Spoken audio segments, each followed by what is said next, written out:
ರಾಶಿಯಲ್ಲಿ ticket rate ಜಾಸ್ತಿ ಆಗ್ತಿದೆ, ನೀರಿನ ರೇಟು ಜಾಸ್ತಿ ಮಾಡಿದ್ರೆ ಹೇಗೆ? ರೇಟ್ ಜಾಸ್ತಿ ಅಂತಲ್ಲಪ್ಪ, ಪೆಟ್ರೋಲ್ ಬೆಲೆ ಡೀಸೆಲ್ ಬೆಲೆ ಆಯ್ತಲ್ಲ, ಪೆಟ್ರೋಲ್ ಬೆಲೆ ಡೀಸೆಲ್ ಬೆಲೆ ಆದ್ಮೇಲೆ ಎಲ್ಲಾ ಬೆಲೆ ಜಾಸ್ತಿ ಇದೆ, ಪವರ್ ಬೆಲೆ ಜಾಸ್ತಿ ಆಗ್ತಾನೆ ಇದೆ.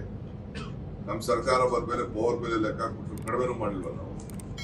ಏನ್ ಮಾಡ್ತೀರಿ? ಈಗ ಹಿಂದೆ 35 ಕೋಟಿ ರೂಪಾಯಿ ಇತ್ತು ಪವರ್ ಬೆಲೆ, ಈಗ 75 ಕೋಟಿ ಆಗ್ತಾರೆ. ಹೆಂಗೆ? ಈಗ ಎಲ್ಲರಿಗೂ ಕೂಡ 10% ರೈಸ್ ಮಾಡ್ತೀವಿ, ಸ್ಯಾಲರಿಗಳನ್ನ ಡಿಎಗಳನ್ನ ಜಾಸ್ತಿ ಮಾಡ್ತೀವಿ. ಏನಿಲ್ಲದೆ ಹಂಗೆ ಎಷ್ಟು ದಿನ ಫ್ರೀಯಾಗಿ ನಡ್ಸಕ್ ಆಗ್ತಾ ಇಲ್ಲ. ಸಂಬಳಗಳು ಕೊಟ್ಟಿಲ್ಲ ಅಂತ ಜಗಳ ಮಾಡ್ತಾ ಇದ್ದಾರೆ, ಒಂದು ಕೋರ್ಟ್ ಸ್ಯಾಂಕ್ಷನ್ ಮಾಡಿಲ್ಲ ಅಂತ ಜಗಳ ಮಾಡ್ತಾರೆ. ಓಕೆ ಸರ್, ಈಗ ಸರ್ ಬಿಬಿಎಂಪಿ ಮಾದರಿಯಲ್ಲಿ OTS ಏನೋ ಕೊಡ್ತೀರಾ ಸರ್ ಬ್ಯಾಲೆನ್ಸ್ ಗಳಿಗೆ? ಅದು ಮಾಡ್ತಾ ಇದೀವಿ. ಅದು ಬ್ಯಾಲೆನ್ಸ್ ಕೊಡೋರಿಗೆ ಅದಕ್ಕೂ ಕೂಡ ಒನ್ ಟೈಮ್ ಸೆಟಲ್ಮೆಂಟ್ ಅಂತ ಎಲ್ಲರಿಗೂ ತರಬೇಕು ಅಂತ ಮ್ಯಾಪ್ ಇದಕ್ಕೆ ದಾಖಲೆಗೆ ತರಬೇಕು ಅಂತ ಒಂದು ಪ್ರಪೋಸಲ್ ಕೊಡಿ ಅಂತ ಹೇಳಿದ್ವಿ. ಎಷ್ಟಿದೆ ಸರ್ ಬ್ಯಾಲೆನ್ಸ್? ಇದೆ, ಸುಮಾರಿದೆ ಸರ್. ಆಮೇಲೆ ಟನಲ್ ಪ್ರಾಜೆಕ್ಟ್ಗೆ ಟೆಂಡರ್ಗೆ 17,780 ಕೋಟಿ ರೂಪಾಯಿ ಈಗಾಗಲೇ GST ಸೇರಿ ಅದಕ್ಕೆ ಈಗಾಗಲೇ 2 ಪ್ಯಾಕೇಜ್ಗೆ ನೆಕ್ಸ್ಟ್ ಈ ಫೆಬ್ರವರಿಗೆ ಎಂಡ್ಗೆ ಟೆಂಡರ್ ಕರೆದು ಈಚೆ ಫ್ಲೋಟ್ ಆಗ್ಬೇಕು ಅಂತ ಡೈರೆಕ್ಷನ್ಸ್ ಕೊಟ್ಟಿದ್ದೀನಿ. ಸೊ ಒಂದು 3 ವರ್ಷದಲ್ಲಿ ಅದು ಮುಗಿಬೇಕು ಅನ್ನೋದು ಹೇಳಿದ್ದೀನಿ, ಡೈರೆಕ್ಷನ್ಸ್ ಕೊಟ್ಟಿದ್ದೀನಿ. ಕೆಲವು ಏನೇನೋ ಹೆಚ್ಚಿತ್ತು, ಗವರ್ಮೆಂಟ್ ಅವರು ಕೂಡ ಅದಕ್ಕೆ ಅವ್ರಿಗೆ ಗ್ಯಾರಂಟಿ ಕೊಡ್ಲಿಕ್ಕೆ ಅದು ಕೂಡ ಒಪ್ಕೊಂಡಿದ್ದಾರೆ. ನಾವು BBMP ಅವರು ಕೂಡ ಸ್ವಲ್ಪ ಹಣ ಹಾಕ್ತಾರೆ, ಮಿಕ್ಕಿದ್ದು ಸರ್ಕಾರದ ಗ್ಯಾರಂಟಿ ಕೇಳಿದ್ದೀವಿ. ಸೊ ಅದು ಕೂಡ ಫಸ್ಟ್ ಲೆಂತ್ ಮಾಡಕ್ಕೆ ಈಗಾಗಲೇ ತೀರ್ಮಾನ ಆಗಿದೆ. ಸೊ ಅದಕ್ಕೆ ಟೆಂಡರ್ ಲಾಸ್ಟ್ ಡೇಟ್ ನಾನು ಲೇಟ್ ಮಾಡಕ್ ಹೋಗ್ಬೇಡಿ, ಏನೇನು ಮಿಸ್ಟೇಕ್ಸ್ ಇದೆ ಅದೆಲ್ಲ ಕರೆಕ್ಷನ್ ಮಾಡಬೇಕು ಅಂತ ಹೇಳಿದ್ವಿ. ಯಾವ ಬ್ಯಾಂಕ್ ಇದೆ ಸರ್ ಸಾಲ ಕೊಡೋದಕ್ಕೆ? ಯಾವ ಬ್ಯಾಂಕ್? ಸರ್ಕಾರ ಗ್ಯಾರಂಟಿ, ಅದಕ್ಕೆ ನಾವು ಕರೆದಿದ್ದೀವಿ, ಯಾರು ಬೇಕಾದ್ರೂ ಕೊಡಿ ಅಂತ. ಈಗಾಗಲೇ ಹಟ್ಕೋರು ಬಂದಿದ್ದಾರೆ, ಕೆಲವು ಬ್ಯಾಂಕ್ ಅವರೆಲ್ಲ ಬಂದಿದ್ದಾರೆ. ನಾವು ಅವ್ರಿಗೆ HDFC, ಹಟ್ಕೋ, ಪವರ್ ಫೈನಾನ್ಸ್ ಕಾರ್ಪೊರೇಷನ್ ಎಲ್ಲ ಬಂದಿದ್ದಾರೆ. ನಾವು ಬಿಡ್ ಕರೆದಿದ್ದೀವಿ, ಯಾರು ಕಡಿಮೆ ಕೊಡ್ತೀರಾ ಅಂತ ಬಿಡ್ ಕರೆದಿದ್ದೀವಿ, ರೇಟ್ ಆಫ್ ಇಂಟ್ರೆಸ್ಟ್ ಕರೆದಿದ್ದೀವಿ. ನಿಮ್ಮಲ್ಲೂ ಯಾರು ಬ್ಯಾಂಕ್ ಕರೆಸಿದ್ರೆ ನೀವು ಅಷ್ಟೇ.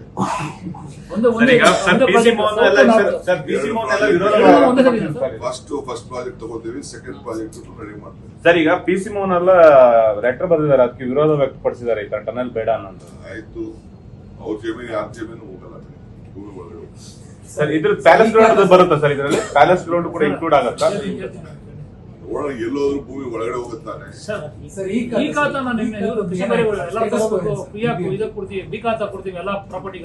ಅದನ್ನು ನಾನು ನಿಮ್ಗೆ ತಿಳಿಸ್ತೀನಿ. ಒಂದು ದೊಡ್ಡ ರೆವಲ್ಯೂಷನ್ ಇಡೀ ದೇಶದಲ್ಲಿ ಎಲ್ಲೂ ಇಲ್ಲದೆ ಹೋದಂತ ಒಂದು ವ್ಯವಸ್ಥೆ ಖಾತಾ ವಿಚಾರದಲ್ಲಿ ಬೆಂಗಳೂರು ನಗರದಲ್ಲಿ ನಾವು ಮಾಡಿದೀವಿ.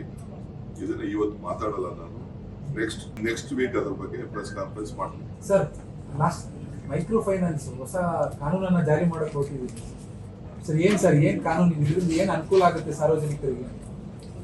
ನಾಳೆ ಮಾತಾಡ್ತೀನಿ. ಕಾರ್ಪೊರೇಷನ್ ನಲ್ಲಿ ಟ್ಯಾಕ್ಸ್ ಕಲೆಕ್ಷನ್ಗೆ ಎಲ್ಲರೂ ಕೂಡ ಅವಕಾಶ ಮಾಡಿಕೊಟ್ಟು ನೆಟ್ ತಂದು ಖಾತೆಗಳನ್ನ ಮಾಡ್ತಾ ಇದ್ದೀವಿ. ಆ ರೀತಿ ಇಲ್ಲೂ ಕೂಡ ನೀರಿನ ಎಲ್ಲ ಕನೆಕ್ಷನ್ ಕೂಡ ನಮ್ಮ ದಾಖಲೆಗೆ ಇರಬೇಕು. ಬಡವರಾಗ್ಲಿ, ಸಾಹುಕಾರ ಆಗ್ಲಿ, ಅಪಾರ್ಟ್ಮೆಂಟ್ ಆಗ್ಲಿ, ಎಲ್ಲರೂ ಕೂಡ ದಾಖಲೆ ದುಡ್ಡು ಎಷ್ಟಾದ್ರೂ ಕಲೆಕ್ಟ್ ಮಾಡೋಣ, ಬೇರೆ ವಿಚಾರ. ಬಟ್ ಅಕೌಂಟಬಿಲಿಟಿ ಇಲ್ಲ ಅಂತಂದ್ರೆ ಬಹಳ ಕಷ್ಟ ಆಗ್ತದೆ ಈ ದೃಷ್ಟಿ. ಯಾಕೆಂದ್ರೆ ನಮ್ಗೆ ಸೆಂಟ್ರಲ್ ಇಂದನೂ ಕೂಡ ನಮ್ಗೆ ಗೈಡ್ಲೈನ್ಸ್ ಇದೆ, ಮತ್ತು ನಮ್ಮಲ್ಲೇ ಕೂಡ ಕೆಲವು ಹಿಂದೆ ಎಲ್ಲ ನಾವೆಲ್ಲ ರೂಲ್ಸ್ ಎಲ್ಲ ಕೂಡ ನಾವು ಮಾಡ್ಕೊಂಡಿದ್ದೀವಿ. ನಮ್ಗೆ ಫೈನಾನ್ಸ್ ಮಾಡೋಂಥ ಇನ್ಸ್ಟಿಟ್ಯೂಷನ್ಸ್ ಜೈಕಾ ಇಂದ ಆದಿಯಾಗಿ ಅವರೆಲ್ಲ ನಮ್ಗೆ ದುಡ್ಡು ಕೊಡ್ಬೇಕಾದ್ರೆ ಸರ್ಕಾರ ನಮ್ಗೆ ಗ್ಯಾರಂಟಿ ಕೊಡ್ಬೇಕು ಅಂತಾರೆ. ಸರ್ಕಾರ ಈ ರೀತಿ ಒತ್ತಡವನ್ನ ಮಾಡ್ತಾ ಇದೆ. ನೀವು ಸರಿಯಾದ ರೀತಿಯಲ್ಲಿ ಬೋರ್ಡ್ ಅವ್ರು ಕೇಳ್ತಾ ಇದ್ದಾರೆ, ನೀವು ಕಲೆಕ್ಷನ್ ಮಾಡ್ತಾ ಇಲ್ಲ. ಸೊ ಅದಕ್ಕೆಲ್ಲ ಇವ್ರು ಕೂತ್ಕೊಂಡು ಮೀಟಿಂಗ್ ಮಾಡಿದ್ವಿ. ಎರಡನೇ ವಿಚಾರ, 1,000 ಕೋಟಿ ರೂಪಾಯಿ ಲಾಸ್ ಆಗ್ತಾ ಇದೆ. ನೀವೇ ಲೆಕ್ಕ ಹಾಕಿ ಎಷ್ಟು ಪ್ರೈಸ್ ರೈಸ್ ಮಾಡ್ಬೇಕು ಅಂತ ಈಗ ನಮ್ಗೆ ಮಾತಾಡ್ತೀವಿ.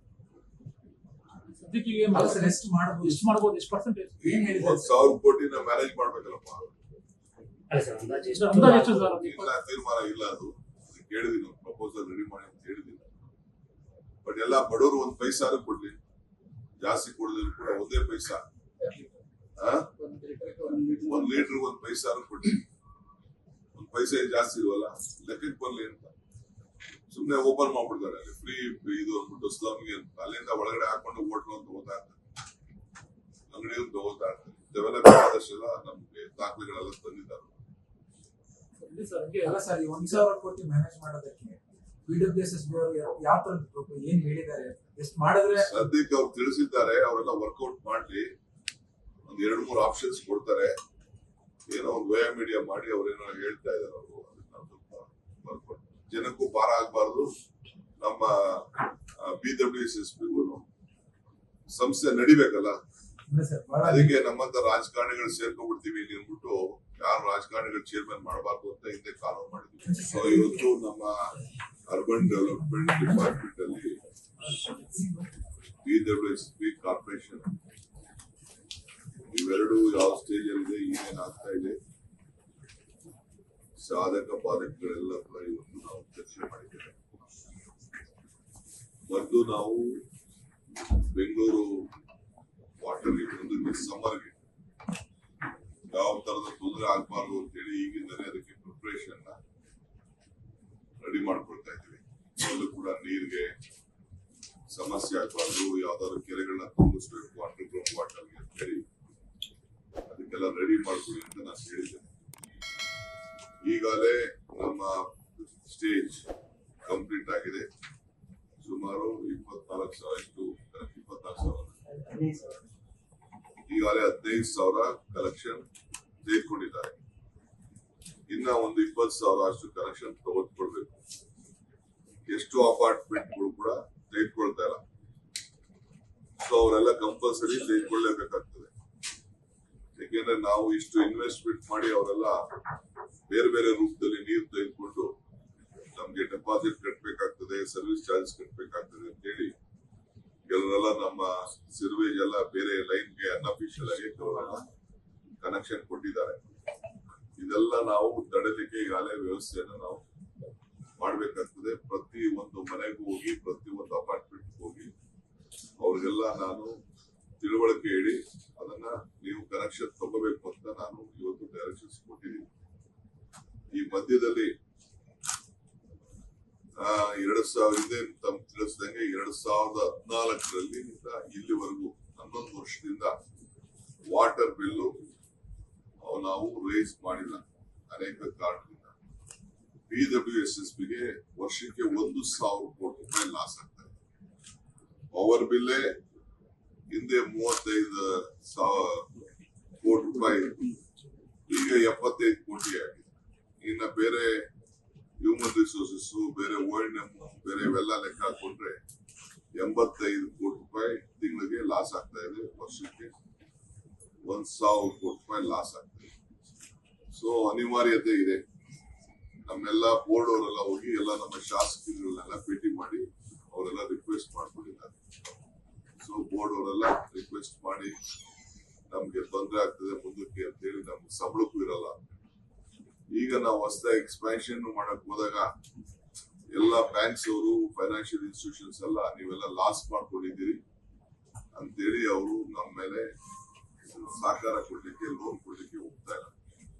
ಹಿಂದೆ ಗವರ್ಮೆಂಟ್ ಅಲ್ಲಿ ಈ ನಮ್ಮ ಕೆಲವರು ಬಡವರಿಗೋಸ್ಕರ ಸ್ಲಮ್ಗೆಲ್ಲ ಒಂದು 20 ಕೋಟಿ ರೂಪಾಯಿಷ್ಟು ಹಣನ ಗವರ್ಮೆಂಟ್ ಇಂದ ಬಜೆಟ್ ಅಲ್ಲಿ ಕೊಡ್ತಾ ಇದ್ರು. ಬಿಜೆಪಿ ಗವರ್ಮೆಂಟ್ ಬಂದ ಮೇಲೆ ಹಣನೆಲ್ಲ ನಿಲ್ಲಿಸಿದ್ದಾರೆ. ಅದು ಕೂಡ ಕಂಟಿನ್ಯೂಷನ್ ಆಗ್ತಾ ಇದೆ, ಅದು ಕೂಡ ಇದೆ. ಸೊ ಎಲ್ಲರೂ ಕೂಡ ಅಟ್ಲೀಸ್ಟ್ ನಾಮಿನಲ್ 1 ಪೈಸಾ 2 ಪೈಸಾ ಅದು ಕೂಡ ಒಂದು ಕೊಟ್ಟು, ಲೀಟರ್ ಕೊಟ್ಟು ಕನೆಕ್ಷನ್ ತೆಗೆದುಕೊಂಡು ಮಾಡಬೇಕು. ಎಲ್ಲ ರೆಗ್ಯುಲೈಸ್ ಕೂಡ ಕೆಲವೆಲ್ಲ ಅನ್ಆಥರೈಸ್ಡ್ ಇರೋರು ಕೂಡ ರೆಗ್ಯುಲೈಸ್ ಮಾಡ್ಕೊಳ್ಳುವಂತ ವ್ಯವಸ್ಥೆನ ಎಲ್ಲರೂ ಕೂಡ ಸಿಸ್ಟಮ್ ಅಲ್ಲಿ ನಾವು ತರಬೇಕು. ಇದಕ್ಕೆ ನಾವೆಲ್ಲ ಪ್ರಯತ್ನ ನಾವು ಮಾಡ್ತಾ ಇದ್ದೀವಿ. ಸೊ ಅದರಿಂದ ಕೆಲವು ಅನಿವಾರ್ಯತೆ ಕೂಡ ಇದೆ. ಸೊ ಇದನ್ನ ಮುಂದಕ್ಕೆ ಒಂದು ರಿಪೋರ್ಟ್ ಕೂಡ ಕೇಳಿದ್ದೀನಿ ನಾನು. ರಿಪೋರ್ಟ್ ಕೊಟ್ಟು ಕೂಡಲೇ ಕೆಲವು ಡಿಶಸ್ ನ ಈ ಬೋರ್ಡ್ ಉಳ್ಕೊಳ್ಳಿಕ್ಕೆ, ಎಲ್ಲರೂ ಕೂಡ ನೀರನ್ನ ಒದಗಿಸ್ಕೊಡ್ಲಿಕ್ಕೆ, ಮತ್ತೆ ಬೆಂಗಳೂರಿನ ಎಲ್ಲ ನಾಗರಿಕರು ಬಡವರು ಇದ್ರು ಕೂಡ ನಾವು ಫ್ರೀ ನೀರು ಕೊಟ್ಟರು ಕೂಡ ಅವರು ನಮ್ಮ ಅಕೌಂಟ್ ಬರ್ಬೇಕು. 1 ಪೈಸಾ ಕೊಟ್ಬಿಟ್ಟು ನಮ್ಮ ಲೆಕ್ಕಾಚಾರಕ್ಕೆ ಅವ್ರು ಇರ್ಬೇಕು.